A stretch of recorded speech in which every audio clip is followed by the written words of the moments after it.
সমিতি এটা আমার প্রাণের সংগঠন, আমি কেন এখানে সময় দেব না? এটা তো আমার জায়গা, এই জায়গা থেকে আমার উত্থান, তো এই জায়গাটাতে তো আমি বেশি সময় দেব।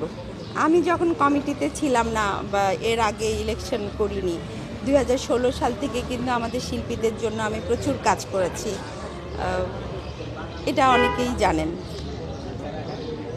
প্রচুর শিল্পীদের পাশে থেকে যে ধরনের সহযোগিতা করা সেটা কিন্তু করেছি।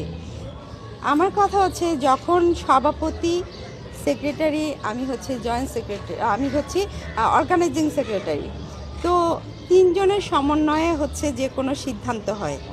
কোনো সিদ্ধান্তই কিন্তু আমাদের সভাপতি এবং আমাকে নিয়ে করা হয়নি।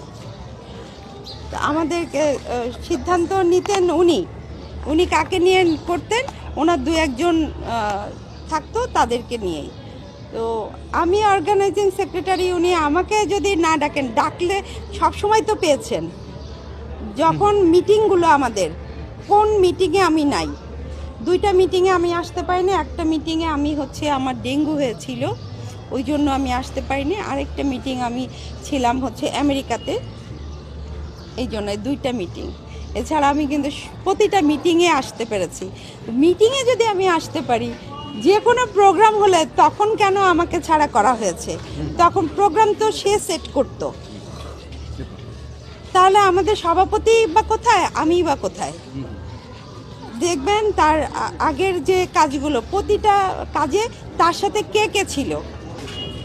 বন্যার সময় বন্যার্তদের ত্রাণ দেওয়ার জন্য সাথে কে কে গেছে?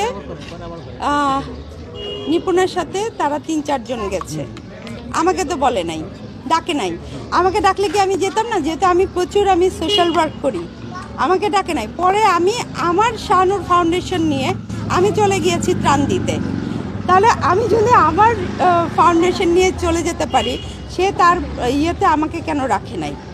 আমি তো সোশ্যাল ওয়ার্কার, আমি যদি এত কাজ করতে পারি তাহলে সে ডাকলে আমি কেন থাকবো না?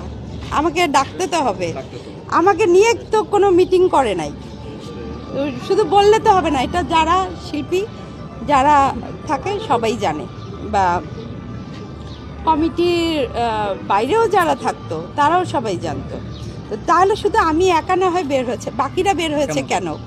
নিশ্চয়ই রিজন রয়েছে, রিজন না থাকলে তো কেউ বের হয়নি। যে ধরনের কাদা ছোড়াছুড়ি হয়েছে, এইবার আমরা আসলে এগুলোর ধারের কাছেই নাই। আমরা সবসময় বলছি যে আমরা সবাই এক, জাগ্রত হোক বিবেক। এটার মানে হচ্ছে আমরা এখন কোনো কাদা ছোড়াছুড়ির মধ্যে নাই। আমাদের মধ্যে যে একতাবোধ সেটা আছে এবং আমরা চাই এটা বজায় থাকুক।